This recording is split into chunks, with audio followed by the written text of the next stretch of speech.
2026년 5월, 아무도 이렇게 빨리 볼 거라고 예상하지 못했던 일이 우크라이나 남동부에서 일어났습니다. 그것은 서사적인 전투도 아니었고 장거리 미사일도 아니었습니다. 지도에도 거의 표시되지 않는 인구가 200명도 안 되는 작은 마을을 탈환한 일이었습니다. 그곳에는 성벽도, 성도, 자체 군대도 없었습니다. 하지만 이 작은 마을은 러시아를 1500일이 넘도록 막아냈습니다. 그리고 이제 처음으로 우크라이나가 완전히 판세를 뒤집은 것처럼 보입니다. 그곳의 이름은 말라토크마트카입니다. 그리고 그곳에서 일어난 일은 그시아의 공세가 무너지고 있다는 가장 분명한 신호일 수 있습니다. 하지만 이것의 의미를 이해하려면 한 가지를 알아야 합니다. 말라토크마트카는 전략적인 곳이 아닙니다. 그곳은 큽니다. 그곳은 길목에 있어 전략적입니다. 그곳은 오리이브에서 불과 1km, 자포리자시에서 37km 떨어져 있습니다. 이 마을을 통제하는 사람이 우크라이나에서 가장 중요한 지역 중 하나로 직접 압박할 수 있는 길을 열게 됩니다.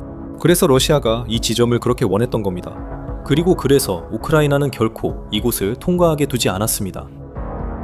그리고 그 이유를 이해하게 되면 이곳이 지금까지 전쟁이 만들어낸 모든 것과 얼마나 다른지 보이기 시작합니다. 첫 번째 이유는 지형입니다. 마을은 거의 완전히 높은 지대로 둘러싸여 있습니다. 이것은 우크라이나 방어군이 모든 것을 볼 수 있다는 것을 의미합니다. 어떤 병력 이동이나 장갑차 행렬이 접근하더라도 가까이 오기 전에 탐지됩니다. 기습은 불가능합니다. 예상치 못한 공격은 없습니다. 제118 기계화 여단의 병사들은 무엇이 올지, 어디서 올지, 언제 올지 정확히 알고 있었습니다. 두 번째 이유는 전술적입니다. 우크라이나인들은 그 파괴된 마을을 요새로 만들었습니다. 버려진 집들이 벙커로 변했습니다. 거실이 있던 곳에는 이제 사격 위치가 생겼습니다. 좁은 골목길들은 함정으로 변했습니다. 주변 들판에는 지뢰가 설치되어 러시아군이 항상 같은 길로 전진할 수밖에 없었습니다. 그 길들은 우크라이나군이 이미 꿰뚫고 있는 길이었습니다. 시간이 지나면서 드론이 상황을 완전히 장악하게 되었습니다. 모든 공격 시도는 실시간으로 감시되었고 시작되기도 전에 대응이 이루어졌습니다. 말라토크마티카를 방어하는 병사들은 별명까지 얻었습니다. 바로 사이보그들이죠. 이는 도네츠크 공항을 불가능한 조건 속에서 몇 달 동안 방어했던 영웅들을 직접적으로 가리키는 표현입니다. 이들은 지하실에서 자는 사람들입니다. 이들은 몇 주 동안 햇빛도 보지 못하는 사람들입니다. 이들은 매일 아침 폭격 소리를 알람 삼아 일어나는 사람들입니다. 이들은 영하의 온도에서 끊임없는 폭격 속에서 사실상 포위된 채로 싸우고 있습니다. 그래도 이들은 물러서지 않습니다. 러시아가 공격할 때마다 이를 이미 예측한 우크라이나 병사가 맞서 있습니다. 이게 일상에서 어떤 것인지 상상하기 어렵습니다. 하지만 바로 이런 저항이 이른바 세계에서 두 번째로 큰 군대를 막아내고 있는 것입니다. 그래서 118여단은 전쟁 전체를 통틀어 최전선의 한 거점을 가장 오래 방어한 기록으로 우크라이나 기록원으로부터 공식 인증을 받았습니다. 하지만 러시아는 포기하지 않았습니다. 2025년에 전선 전체에서 수개월간 반복된 실패 끝에 러시아 정부는 이제 그 일을 완전히 끝낼 때라고 결정했습니다. 명령은 위에서 내려왔습니다. 전진하라. 영토를 점령하라. 결과를 보여라. 그리고 말라토크마치카도 목록에 있었어. 2025년 10월 러시아는 다시 시도했어. 이번에는 모든 것을 걸고. 그 10월 아침 지평선은 먼지와 연기로 뒤덮여 있었어. 26대의 장갑차가 동시에 전진하고 땅이 흔들리고 우크라이나 드론들은 이미 하늘에 떠 있었어. 그때까지 최대 규모의 공격은 10월 20일에 조직되었어. 제71 차량화소 총연대의 부대가 2개의 완전한 중대와 약 26대의 장갑차 전차 그리고 병력 수송 차량과 함께 전진했어. 이론적으로 이런 규모의 병력이라면 마을 하나가 아니라 도시 전체도 점령할 수 있었을 거야. 하지만 실제로는 그렇지 않았어. 우크라이나군은 드론, 지뢰, 직접 사격으로 대응했지. 하루가 끝날 무렵 러시아군 차량 20대가 파괴됐고 수십 명의 병사가 사망했어. 그리고 러시아는 예상치 못한 일을 했지만 새로운 공격은 아니었어. 철수도 아니었어. 그건 어떤 전투보다도 훨씬 더 많은 것을 드러내는 일이었어. 2025년 11월 16일 러시아 국방장관 안드레이 벨로우소프가 공식 발표를 했습니다. 말라토크마티카가 완전히 점령당했습니다. 크렘린은 이를 축하했고 장군들은 축하를 받았습니다. 소경 언론은 이를 대승으로 보도했습니다. 며칠 후 러시아 군사 채널들 자체에서 다시 그 지역에서 치열한 전투가 벌어지고 있다고 보도했습니다.